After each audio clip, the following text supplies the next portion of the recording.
is the hottest, most anticipated film, at least in the black community, probably in the last 10, 20 years or so. I'm not sure if I've ever seen a movie that generated this level of excitement.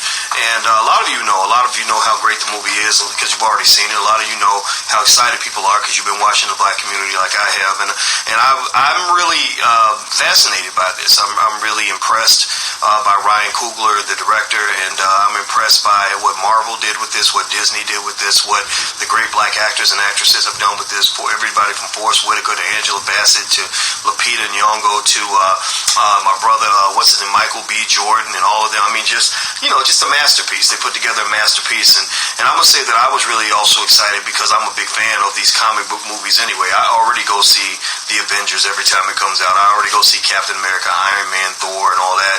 And I remember when I was watching Captain America and I saw the Black Panther's character get introduced during the Black Panther, and you know what it reminded me of? It reminded me of when Dr. Dre was going to put Snoop Dogg out, and everybody, he was on a deep cover track. I don't know if y'all remember that, but he threw Snoop out there, and Snoop just killed it, and everybody was like, "Who is this guy? He's so good." And so by the time Snoop's debut album came out, it was the most anticipated debut album in history. It was literally one of the most exciting times in the history of hip hop. I don't think there's been any rapper who put out a debut album who was on the cover of like Time magazine. I think Snoop was on the cover. It was either Time or something weird like that, where they were like, "Who is this black dude that everybody's so excited about?" So I think the Black Panther is kind of doing what Snoop did when he first popped on the scene. As far as movies that reflect Africa in the way that this movie has, with these beautiful dark-skinned women on screen and just all the amazing imagery and everything else. There really hasn't been a movie that's done this since Coming to America, Eddie Murphy's joint back in the 1980s. And I will say this, people were really excited about Coming to America when that came out too, and to the point where 30 years later, people are still talking about it. It's still iconic. People still, love it. I don't know why they haven't made a sequel. I think they need to go ahead and just get that done. I heard that they're making a sequel to Coming to America, but they haven't done it yet.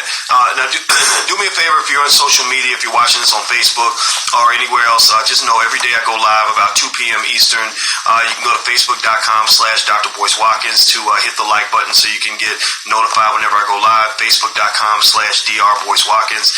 And also, if you're on Facebook and you're watching, just know that the algorithm shares the feed with other people if people seem to be into it. So make comments, hit the like button, hit the heart button, just hit it over and over and over again if you want to.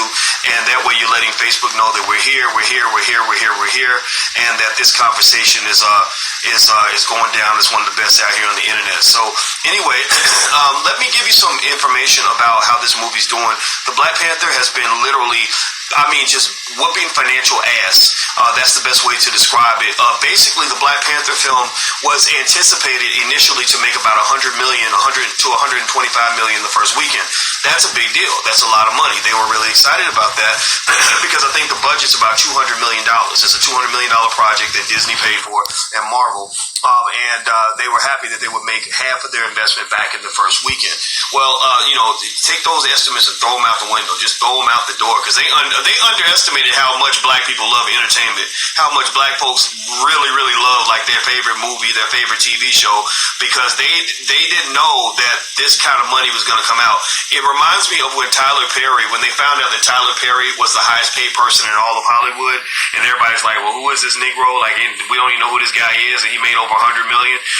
Because they don't understand a fundamental thing about black people is that black people actually watch more television and consume more entertainment than most other people do. Now, that's a good thing or a bad thing, depending on how you look at it. If you're looking to make money from black people, then it's a good thing. If you are a black person, I don't know how good that is for you because you're sitting watching TV and the rest of the world is kind of making money off of you, but that's fine. I guess it's cool in this particular context if that's how you feel. So anyway, let me go to Variety here, and they talk about the records. They said Black Panther smashes records with $218 million in the holiday weekend at the box office. It's smashing those records. Now, the interesting thing about that is that the 218 is not even a full representation of the money that the film is making overseas. Actually, from what I'm seeing, they're talking about a total of 300 and something million if you include all the overseas.